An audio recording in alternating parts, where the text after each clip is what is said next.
Well, I think I have a mic. This works. Okay. Well, religion comes with your birth. You know, you're born into a family, then you take that religion. And then all the ceremonies in life goes with the religion. Your name and your identity, all that. But spirituality is something which you acquire, which you seek and which you develop from within yourself. While religion divides the society, I mean, for lack of any other words to say, religion gives you definite identity, separate identity in society. Spirituality is that which unites the entire mankind with a single goal of upliftment of human beings. You were talking earlier today, full disclosure, I met him about an hour ago, and we were talking about the importance of breath as the foundation. Why is it then we forget to breathe? Well, though we breathe, the first act of life, is we take a deep breath in and then we started crying. And the last act of our life is we breathe out and make everyone else cry. Right? But in between, though we are breathing, we have never take time to attend to it or learn about our own breath. Breath has a lot of secrets in its womb. It has a lot of secrets to tell us about how we can live our life happily, how we can get rid of the stress, how our emotions are in our control rather than we feeling sense of victimized by our own emotions. So breath has all these secrets which we have not paid attention to or which was not taught like we teach. We learn dental hygiene as kids, but we don't learn anything about our breath. I say learning about breath is sort of mental hygiene.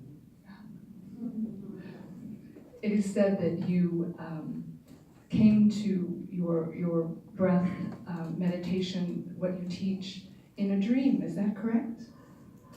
I consider the whole world like a dream anyway. Yes, when I took a 10-day of silence in India way back in 81, 82. After that I started teaching this breathing techniques. We talked briefly earlier about children and violence and the root of this horrible crisis in the United States of gun violence. And you mentioned that part of the issue is, you believe, video games and a lack of focus. Can you speak to that? When children live in a virtual world more than real world, they fail to connect with others, their own paths. Number one. Second is, in video games, shooting is a common phenomenon. You shoot somebody, but then in a little while later they get up and they walk around. But in real world that is not the case. You shoot somebody and that's it. So when kids I have seen that they have this line between the virtual world and real world gets so blurred in them. So they cannot distinguish between this phenomenon. So when they end up shooting somebody, I've seen this later on as juvenile offenders. We conducted a program for about 3,000 juvenile offenders right here in California, Southern California. And many of those kids, they were appalled by what they did when they took to violence. So I feel we need to educate our kids more in the value of non-violence and non-aggressive communication.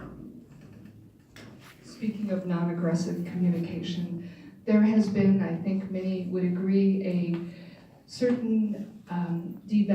talking of civil discourse in our society of late, and a lot of it was generated through political discourse, let's just say that. What then do we teach our children when the models themselves are failing? How do we address that? They have to create new models, new